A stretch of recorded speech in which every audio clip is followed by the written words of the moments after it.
राधे राधे। आप सभी का स्वागत है आपके अपनी YouTube चैनल मेरी आस्था में। तो दोस्तों, आज मैं आपको कार्तिक माह के 14वें अध्याय की कहानी सुनाने जा रही हूँ। अगर आपको ये कहानी अच्छी लगे तो वीडियो को लाइक कीजिएगा और ज़्यादा से ज़्यादा शेयर कीजिएगा। और यदि आप मेरे चैनल पर नए हैं तो प्लीज़ चैनल को सब्सक्राइब अवश्य कीजिएगा और साथ ही बेल आइकन पर प्रेस कीजिएगा, जिससे मेरी वीडियो के नोटिफिकेशन आप सभी के पास सबसे पहले पहुंच सके। तो दोस्तों, कहानी को प्रारंभ करते हैं। नारद जी बोले, हे राजन, तब उसको इस प्रकार धर्मपूर्वक राज्य करते देखकर देवता क्षुब्ध हो गए। उन्होंने देवाधिदेव भगवान शंकर का मन में स्मरण करना आरंभ कर दिया। कितने ही प्रकार से स्तुति की। तब भक्तों की कामना पूर्ण करने वाले भगवान शंकर ने नारद जी को बुलाकर देव कार्य करने की इच्छा से उनको देवलोकपुरी भेजा। शंकर भक्त नारद भगवान शंकर की आज्ञा से देवपुरी गए। इंद्र आदि सभी देवता व्याकुल होकर शीघ्रता से उठकर श्री नारद जी की स्तुति करने लगे। उत्कंठा भरी दृष्टि से सबने नारद जी की ओर देखा। अपने सब दुखों को कहकर उन्हें नाश करने की प्रार्थना की। नारद जी ने कहा, मैं सब कुछ जानता हूँ, इसके लिए अब मैं दैत्यराज जलंधर के पास जा रहा हूँ। ऐसा कहकर और देवताओं को आश्वासित कर श्री नारद जी जलंधर की सभा में गए।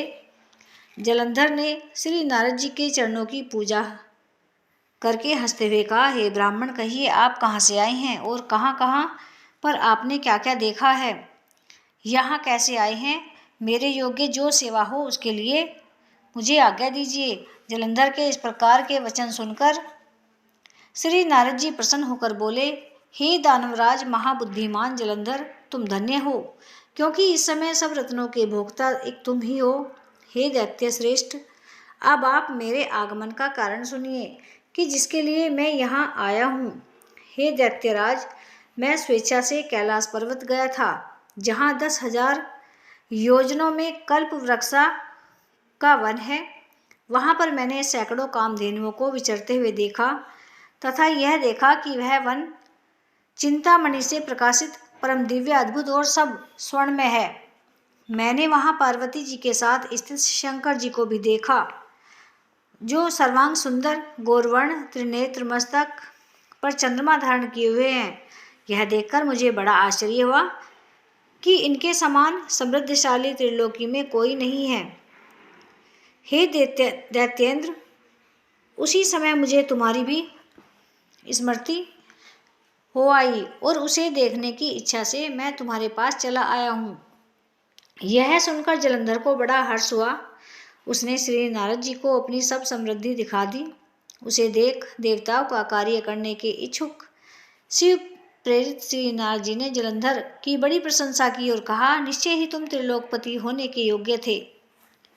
तुम्हारे लिए ऐसा होना कोई विचित्र बात नहीं है। मैं देखता हूँ कि और तो तुम्हारे पास सब कुछ है और किसी बात की कमी नहीं है। एरावत हाथी तुम्हारे पास है, उच्च सर्वा घोड़ा तुम्हारे पास है, कल्प वृक्ष और कुबेर की निधि तुम्हारे पास है, मणियों और रत्नों के ढेर भी तुम्हारे यहाँ लगे हुए हैं। ब्रह्मा जी का हंस युक्त विमान तुम्हारे पास है और ध्युलोक, पाताल और पृथ्वी पर जितने भी रत्न आदि हैं वह सब तुम्हारे पास हैं। मैं तुम्हारे इस प्रकार के सब रत्नों को देखकर, ऐश्वर्य को देखकर बड़ा ही प्रसन्न हूँ, परंतु तुम्हारे पास कोई ऐसी स्त्री नहीं है जिसके बिना तुम्हारा यह सब फीका है। तुम कोई स्त्री रत्न ग्रहण करो। नारद जी के इस प्रकार के वचन सुनकर दैत्यराज काम से व्याकुल हो गया। उसने नारद जी को प्रणाम करके पूछा कि ऐसी स्त्री कहाँ मिलेगी जो कि सब रत्नों में श्रेष्ठ हो। यदि ऐसा रत्न कहीं मिले तो मैं आपकी आज्ञा से उसे अवश्य लाऊंगा। नारद जी ने कहा, ऐसा रत्न तो कैलाश पर्वत ही पर है, जो भगवान शंकर जी के पास है। उनकी सर्वांग सुंदर पत्नी देवी पार्वती बहुत ही मनोरम है। उसके समान सुंदरी मैंने आज तक नहीं देखी। शंकर से बढ़कर समृद्धिमान दूसरा कोई नहीं है। उसके इस रत्न की महिमा तीनों लोक में कहीं पर भी नहीं है। तभी तो परम विरक्त आत्माराम शंकर भी उसके वश में हो गए हैं।